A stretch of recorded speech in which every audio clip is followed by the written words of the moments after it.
do this. So I started So Confident back in 2012. At that point I was a sole trader, so I was just winging it, I suppose. Oh, there's a dog.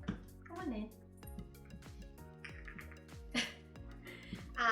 So I was just pretty much winging it, and I started the business because I could not find a job. I had a creative degree, and yeah, it was the kind of tail end of the recession. There were no opportunities. I feel like there are more opportunities for creative people in Glasgow now. Back then there wasn't much, and I didn't have an option other than to start the business, to be honest.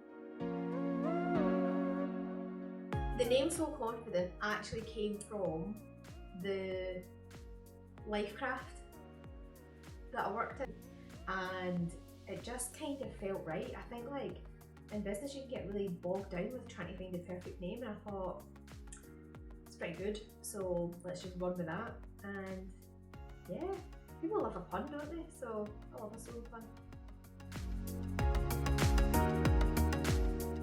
I mean, every day I pretty much think, this is good working here, isn't it? Like, I feel incredibly fortunate to have a business that I love, a job that I love, and to be surrounded with great people.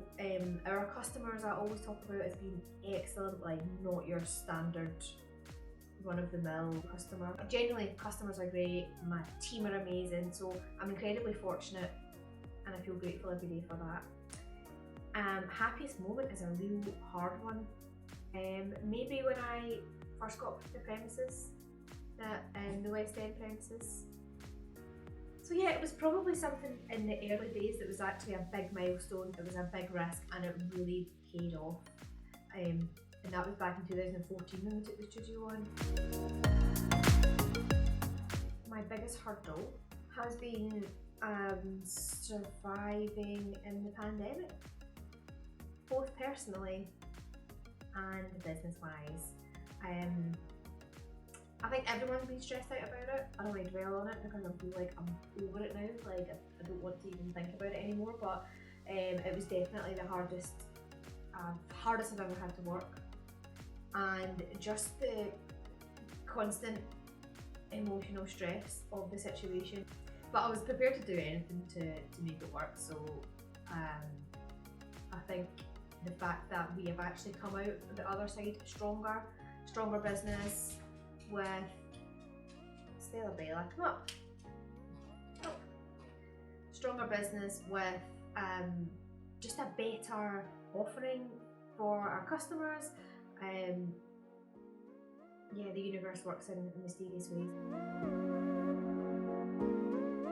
God, that's actually a hard question as well because there are a lot, but I think it is the individuality of it. So I love that you can just make something that no one else has. And I suppose it goes back to when I was a kid at school, that person that gets annoyed at people copying me still exists in me today, even though I'm better at dealing with it. But because of that, it's really nice to be able to make things that no one else has. And I think that's my favourite thing. My second favourite thing, I know I didn't ask this, but my second favourite thing about sewing is how chilled out you end up. It's like unintentional meditation. Meditation is hard. I find meditation difficult. So for me, sometimes sewing is just a little bit of respite for my brain, which is as mad as a box of frogs most of the time. But when I sew, it just all quietens down because I've just got to focus. So that's my second favourite thing. Or maybe joint first. What do I want to say to somebody considering getting into sewing? I want to say, do it. Most people who give it a shot, regardless of whether they are already creative or crafty or think that they're good at like anything that involves a bit of dexterity, regardless of what you think about your abilities and whether you're going to be good at it or not, most people love it because there's a version of sewing for everyone, I think, and it's more than just making things. It is the social side of it, which is big for me as well. Like, I love meeting new people, and of course the de-stressing side of it is real. It works and it is amazing. Some people feel anxious before they come to a class because they think, what if I'm the worst? It happens to me as well. When if I go and learn something else, I'm always like, oh, I'm going to be the worst person there. This is going to be awful. How am I going to deal with it when I'm the worst person? Doesn't matter. Turns out, doesn't matter. It's our jam, making sure that you feel comfortable in there. So I just think, what have you got to lose? Just give it a shot. You would make your own clothes in no time. If I've got anything to do with it. Oh my goodness. So 2032, I will be 44. I hope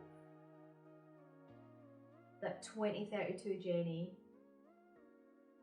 has really cracked the work-life balance, and I hope she goes on holiday more often than me currently and has a real nice tan all year round as a result. Work-life balance, happy, goes on holiday more often, all year round tan, still sews every week. That's what I want for 2032 Jenny.